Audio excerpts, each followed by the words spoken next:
It's May 28th, and you're just in time to Time Out with Joshua Sariego.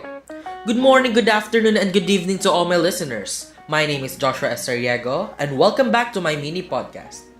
So, to those who do not know me yet, I am a second year AB Broadcasting student from the University of the East Manila.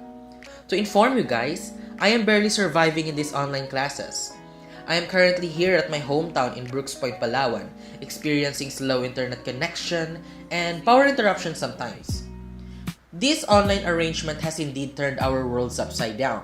The adjustment period was already over and we are halfway to our final period, yet I cannot say that I am already accustomed in this online setup.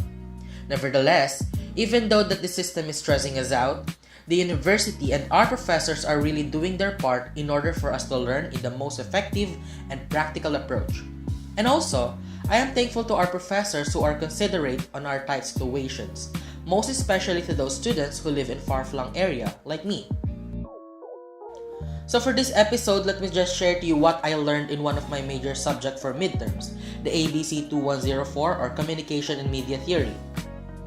This subject anchors the communication process and the development of communication and media theories. The goal of this subject is to basically help us in defining and discussing the various communication theories and models and their functions. So for our midterms, we are tasked by our professor to pair ourselves via diet groupings, where Lance Rivera is my partner. Each pair has the opportunity to choose what communication theories or models we will going to report. Lance and I chose the gatekeeping theory, but unfortunately, our queue for reporting couldn't make it on midterms, so probably we will be reporting on finals. In this midterm period, some of our classmates have already discussed and shared the communication models and theories of their choice through our online venue, in Google Meet to be exact. We tackled about modules 3 and 4, about early models and media effects respectively. I cannot say that the intellectual discussion on our synchronous session is 100% effective because the video presented by the reporters are sometimes fluctuating, or maybe because of their internet connection, or maybe my signal was poor. However, given that situation, I am still thankful to Dr. Pascual because he was able to create a thread in our discussion board on Canvas so that the reporters can attach their PDF and PowerPoint presentations and we can take a glance at it thoroughly. Aside from that, I learned about different communication models presented by my classmates.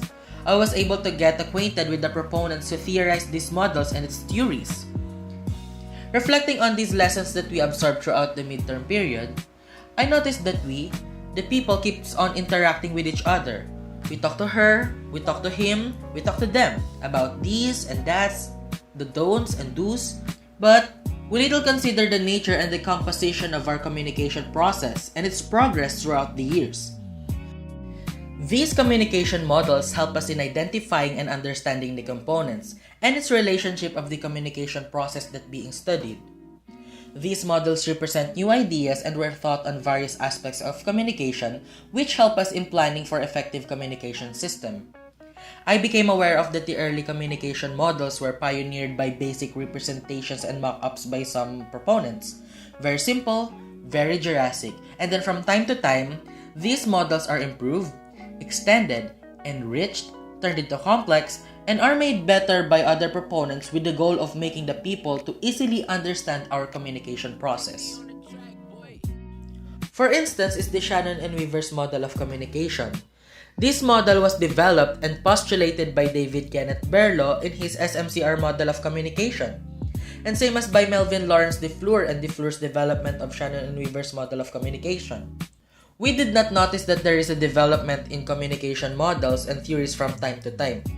We might took a glance at it on our oral communication subject in senior high school and purposive communication and introduction to communication in media on our first year in college, but never put premium attention to it because it is important for us that we just know that, because it might be included on our exams.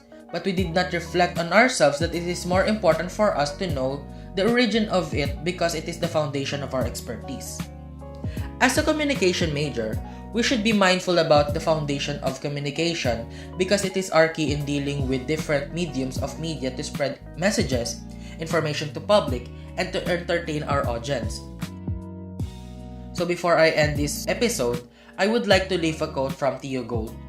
Communication is your ticket to success if you pay attention and learn to do it effectively.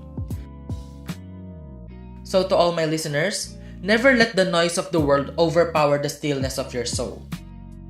Stay safe everyone, and please pray that this pandemic will soon come to an end. Thank you for listening, and may the Almighty Father, God bless us all.